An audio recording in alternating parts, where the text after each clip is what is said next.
আমরা নিজের চোখে নিজের বড় মনে করি, এরকম ডাকাইত আছে না নাই? নিজেরাই নিজে মনে করে কত বড় সাহেব, লাট সাহেব। মান তাওয়াদাআ তারাফা, এটা হচ্ছে সুন্নাতুল্লাহি ফিল আরদ। মান তাওয়াদাআ তারাফা, যে নিচে নেমে থাকতে চায় আল্লাহ ওরে টেনে উপরে উঠায়, আর যে খালি উঠতে চায়, হিংসা করে অহংকার করে উপরে ঠেলতে চায়, ওরে নিচে নামায় দেয় কে? সাইয়েদনা আদমকে আল্লাহ বললেন, আদম সাল্লিম আলা উলাইকান নাফার লাম্মা খালাকাল্লাহু আদামা ওয়া কানা তুলহু 60 যিরাআন। নিচে নেমে গেলে যে উপরে ওঠে, আর উপরে উঠতে চাইলে যে নিচে নামে, উদাহরণ দেখেন। আদম আলাইহিস সালামকে তৈরির পর আল্লাহ বললেন, আদম সাল্লিম আলা উলাইকান নাফার, এই ফেরেশতাদের সালাম দাও। কি দাও? সালাম দাও। কোনো প্রশ্ন নাই, আল্লাহ সালাম দিব কেন? ফেরেশতারা আমারে দিব না কেন? আমি আগে দিব কেন? কথা আছে কোনো?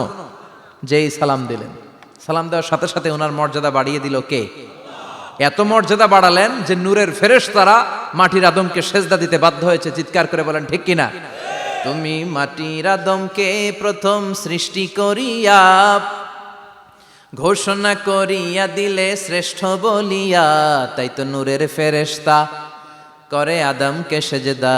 সবার চেয়ে সম্মান দিলে মাটির আদমকে। আল্লাহু আল্লাহু পড়েন, আল্লাহু আল্লাহু তুমি জাল্লে জালালুহু, শেষ করা তো যায় না গে তোমার গুণগান। আল্লাহু আল্লাহু, সুবহানাল্লাহ পড়েন। কি সম্মান আল্লাহ বাড়াই দিলেন। আল্লাহ বললেন, আদম আজকে থেকে তুমি আশরাফুল মাখলুকাত, তুমি খলিফাতুল্লাহ ফিল আরদ, তুমি পৃথিবীতে আমার খলিফা, ভাইস জেরেন্ট অফ আল্লাহ। আল্লাহর খলিফা, আল্লাহর আহকামগুলো পালনের জন্য ভাইস জেরেন্ট। চুরি করলে হাত কেটে দাও, কার আইন? এই কাজ আদম তুমি দুনিয়াতে যেয়ে করবা। জিনা করলে ডেথ পেনাল্টি, হেড অফ, শিরোচ্ছেদ করে দাও, কার আইন? খলিফা হিসেবে মানুষ এসে করবে। মানুষকে আল্লাহ আশরাফুল মাখলুকাত বানিয়ে দিলেন, নিচু হয়েছে বড় বানিয়ে দিলেন। আর শয়তানের অবস্থা কি? শয়তানকে আল্লাহ বললেন সেজদা দে আদমকে। শয়তান যুক্তি দাঁড় করিয়েছে, খালাকতাহু মিন তিন খালাকতানি মিন নার ওয়া খালাকতাহু মিন তিন। আল্লাহ আপনি আমারে বানাইছেন আগুন দিয়া। কি দিয়া?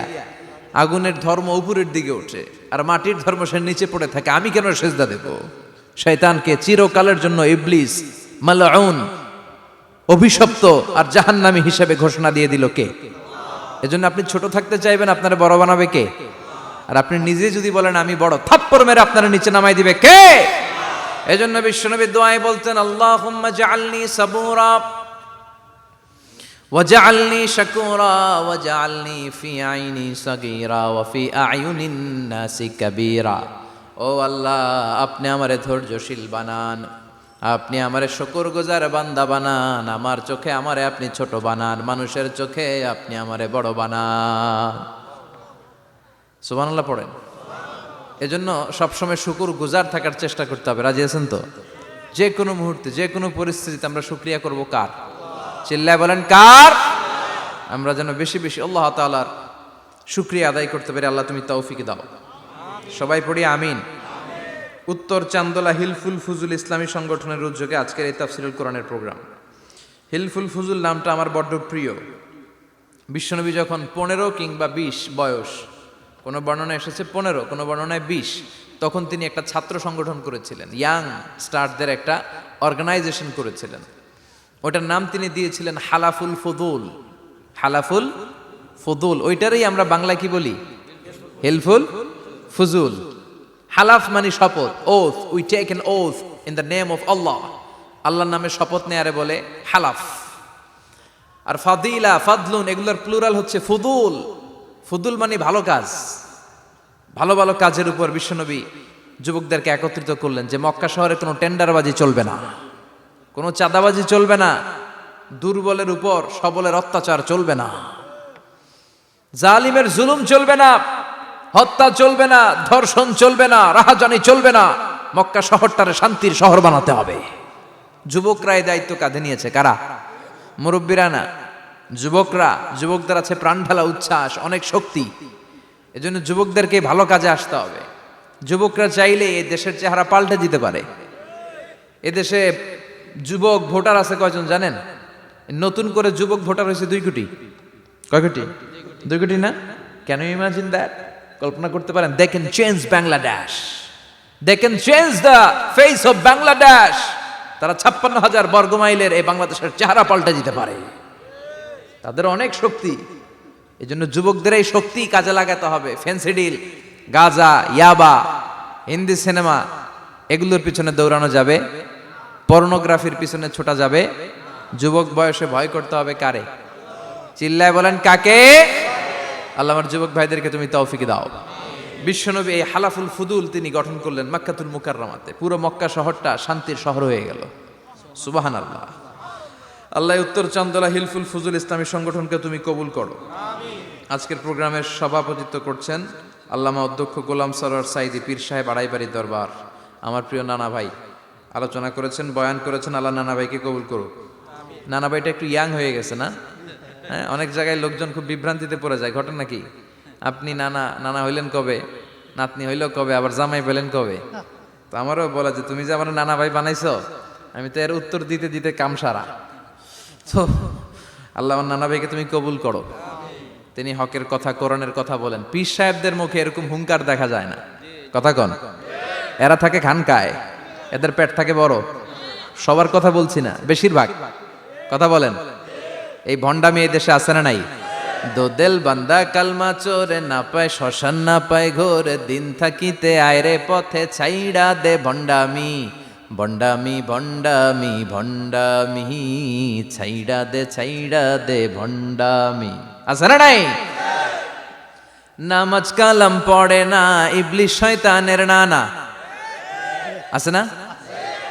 নামাজ নাই, রোজা নাই, নাচানাচি, নাচ গান, গোসল করে না, সারা বছরে করে একবার, ওই গোসলের পানি মুরিদরা খেয়ে ফেলায়। আছে না নাই?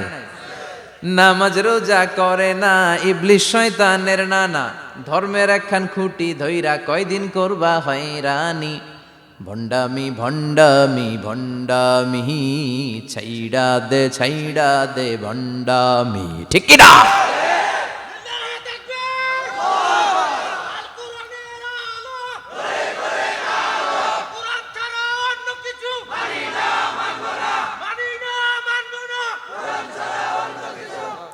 তো এই বন্ড পীর ও পীর, আমার নানা ভাইও পীর। কথা কন। পীরে পীরে পার্থক্য আছে না নাই? পীরে পীরে পার্থক্য আছে। এজন্য পীর চিন্তা হবে। এদেশে এই পাক ভারতে ইসলাম প্রচারে ওলিয়া উলিয়াদের, পীর মাশায়েখদের অবদানের কোনো শেষ নাই। কিন্তু চিন্তা হবে, কষ্টি পাথর দিয়ে যাচাই করে নিতে হবে। কারণ এই পীরের আদলে অনেক ভণ্ড এই বাংলার জমিন আছে না নাই? এই ভণ্ডদের সাথে আমাদের কোনো সম্পর্ক নাই। ওনার দরবারে আলোচনা হয়, সাইয়্যিদ কামালউদ্দিন জাফরি সাহেব যায়, আমরা যাই, দেশ বরেণ্য ওলামায়ে কেরামরা যায়, যারা হকের কথা বলে, যারা কোরআন সুন্নাহর আলোকে বলে। কোনো ভণ্ডামি নাই। যাবেন, প্রতি বছর যাবেন। এরপর ওই যে কেরাত সম্মেলন হবে না এবার 17ই ফেব্রুয়ারি, আমার প্রোগ্রাম যশোর। আমাকে অনেক বলেছিল থাকতে পারলে আমিও কোরআন নিয়ে কিছু কথা বলে আসতে পারতাম, শুনে আসতে পারতাম কারীদের তেলাওয়াত। যাবেন আপনারা, দাওয়াত করে দিলাম। আল্লাহ আজকের সভাপতিকে তুমি কবুল করো। তারপরে আজকে কথা বলেছে মাওলানা রফিকুল ইসলাম ভুইয়া সাহেব, আমাদের সভাপতি সিরাতুন নবী ফাউন্ডেশনের চান্দোলার। না, রফিক ভাইরে চিনে না এমন কেউ নাই, এজন্য আর কিছু বলতেছি না তার নামে। আল্লাহ রফিক ভাইরে তুমি কবুল করো। গোলাম কবির চৌধুরী আল আজহারি আসতে পারে নাই, আমার বন্ধু মানুষ, একসাথে পড়াশোনা করেছি। এরপর আমার এক মিতা মিজানুর রহমান আতিকি আমার আগে আলোচনা করেছে, আল্লাহ তাকেও তুমি কবুল করো। সালাত নিয়ে কথা বলতেছিলেন। সালাত আউয়ালু মা ইউহাসাবু বিহিল আবদু ইয়াউমাল কিয়ামাতি আস-সালাহ। কিয়ামতের দিন সর্বপ্রথম হিসেব নেওয়া হবে নামাজের, সালাতের। সালাত চিনেন তো? কুরবানির গোশত খাওয়ার মাঝখানে যেটা খায় ওটা। হ্যাঁ, এটারে বাংলায় আমরা নামাজ বলি। কি বলি? নামাজ। বিশ্বনবী ইন্তেকাল করবেন, রুহু বের হয়ে যাচ্ছে, 2-3টা শব্দ বললেন, এর মধ্যে একটা ছিল সালাত। আর সালাত, উম্মতেরা নামাজ, নামাজ, নামাজ ছেড়ে দিও না। ওমা মালাকাত আইমানুহুম। মানুষ ইন্তেকালের আগে শ্বাস বের হয়ে যাচ্ছে, রুহু চলে যাচ্ছে, ওই মুহূর্তে কি জরুরি কথা বলে নাকি ফালতু কথা বলে? সবচেয়ে জরুরি কথাটাই তখন সে বলে যায়। ঠিক কিনা? কথা বলেন। বিষ্ণু বলেছিলেন নামাজ। তাহলে এই সালাতের গুরুত্ব আছে না নাই? সর্বপ্রথম এই সালাতের ব্যাপারে in the day of judgement আমাদেরকে প্রশ্ন করবে কে? সালাতে কায়েম করো, সালাতে কায়েম করো, হবে সম্মানী তুমি, হবে জান্নাতি তুমি, হবে সম্মানী তুমি, হবে জান্নাতি তুমি, দিবে কাল হাসরে শীতল ছায়া আরশে আজিম।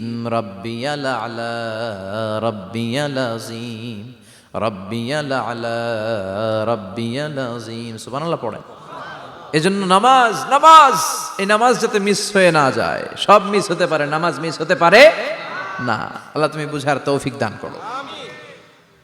আজকে সকালে মহিলা সমাবেশে কথা বলেছে হাফেজ কারি আশরাফ আলী, কথা বলেছে কারি আব্দুল কাইয়ুম মিয়াজি। যারাই কথা বলেছে আল্লাহ সবাইকে কবুল করো।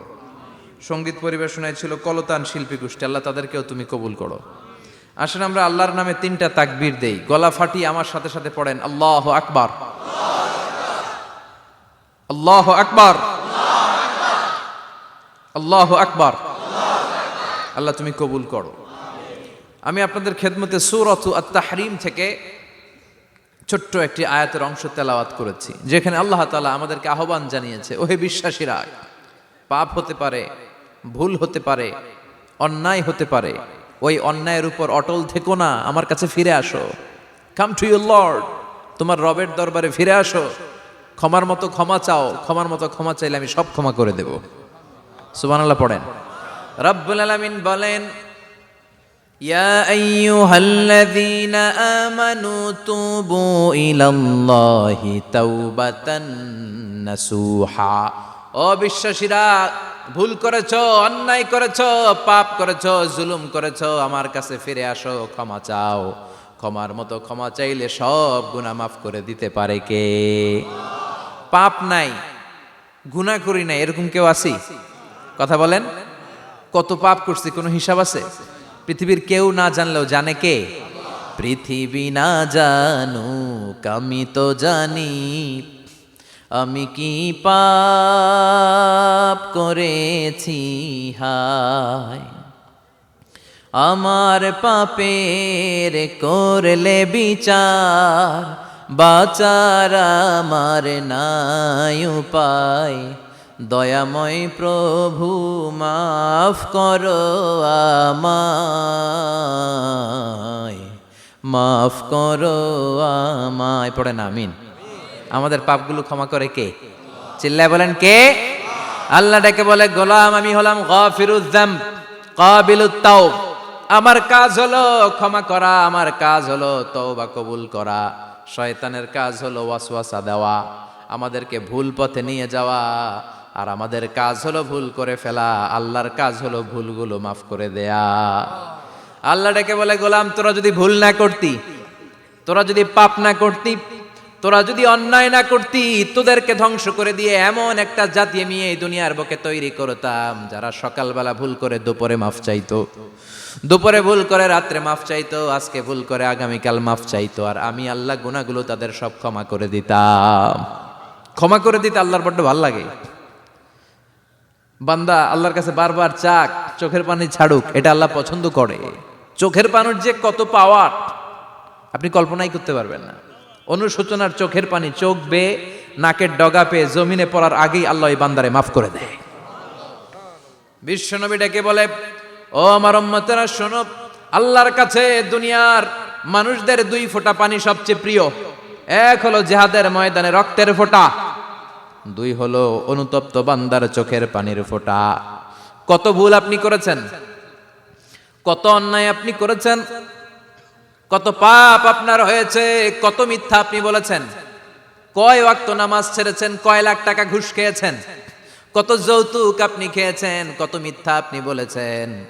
আপনার পাপ যত বড় হোক, যত বিশাল হোক, যত বেশি হোক, আল্লাহর দয়ার পরিসীমা তার চাইতেও বড়। আপনার পাপ, আপনার অন্যায়, আপনার জুলুমগুলো যদি হয় খালের পানির সমান, বিলের পানির সমান, আল্লাহর দয়া সাগরের পানির সমান।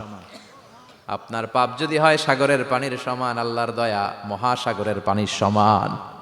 আপনার পাপ আর অন্যায় যদি হয় পাহাড়ের সমান, আল্লাহর দয়া আকাশের সমান।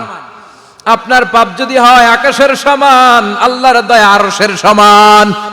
এজন্য আল্লাহ বললেন, ইয়া আইয়ুহাল্লাযীনা আমানু তুবু ইলাল্লাহি তাওবাতান নাসুহা। ও আমার গোলাম, তুই তোর নিজেরে যত বেশি ভালোবাসিস, তার চেয়েও আমি তোরে বেশি ভালোবাসি। তোর বাবা মা তোরে যত বেশি ভালোবাসে তার চেয়ে আমাদেরকে বেশি ভালোবাসে কে? আল্লাহ বললেন ভালোবাসারে তৈরি করার পরে আমি 100 টুকরা করলাম। চিল্লায় বলেন কয় টুকরা? 99 টুকরা ভালোবাসা আমি আল্লাহ নিজের মধ্যে রেখে দিলাম। 1 টুকরা ভালোবাসা গোটা বিশ্বের সবার মধ্যে আমি ভাগ করে দিলাম। 1 টুকরা ভালোবাসা পেয়ে আমাদের অবস্থা দেখছেন? আল্লাহ যদি 1 টুকরা না দিয়ে আমগরে 30 টুকরা দিত, কথা কন, 1 টুকরা না দিয়ে 80 টুকরা দিলে কি হইতো? কথা কয় না। 14 ফেব্রুয়ারি কবে? আজকে কত ফেব্রুয়ারি? আর কয়দিন?